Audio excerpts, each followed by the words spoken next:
For all the latest updates, subscribe to News9.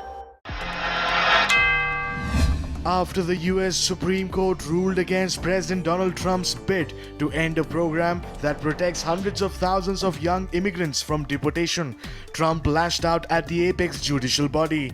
In a couple of tweets, Trump said that the decision taken by the Supreme Court is politically motivated, and he also hinted at Supreme Court not liking him.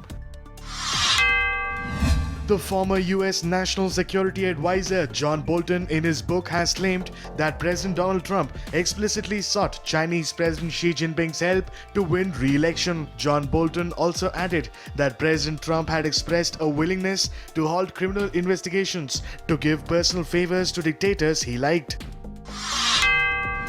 Australian Prime Minister Scott Morrison has said that private and public sector organizations in the country are being targeted in a sophisticated cyber attack. Prime Minister Morrison added that these risks are not new, but advised Australians against these organizations so that they can take action to protect themselves.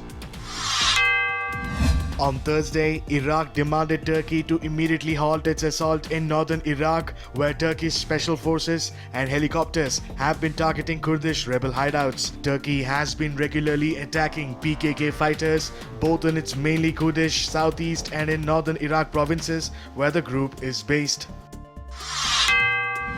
According to the United Nations, around 80 million people were forcibly displaced worldwide as a result of conflict, violence, persecution, and human rights violations by the end of 2019.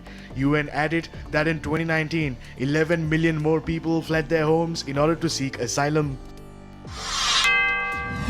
After new rules allowing cabinet members to give up their seats came into effect, Israel is now set to have a record number of openly gay MPs. 6 gay MPs from 5 parties across the political spectrum will serve in the 120-seat Knesset as a result. The United Nations and the World Health Organization has said that pandemics like coronavirus occur of humanity's destruction of nature. They added that devastation of forests and other wild places are the driving forces behind the increasing number of diseases leaping from wildlife to humans. The chief scientist of the World Health Organization, Dr. Soumya Swaminathan, has said that the global health body is hopeful of having a vaccine for the deadly COVID-19 by the end of 2020. The number of COVID-19 cases around the world has now gone past the 8.4 million mark. Over 451,000 people have lost their lives due to the deadly pandemic so far, while over 4 million people have recovered from the disease. United States remains the worst hit country in the world with over 2.1 million cases.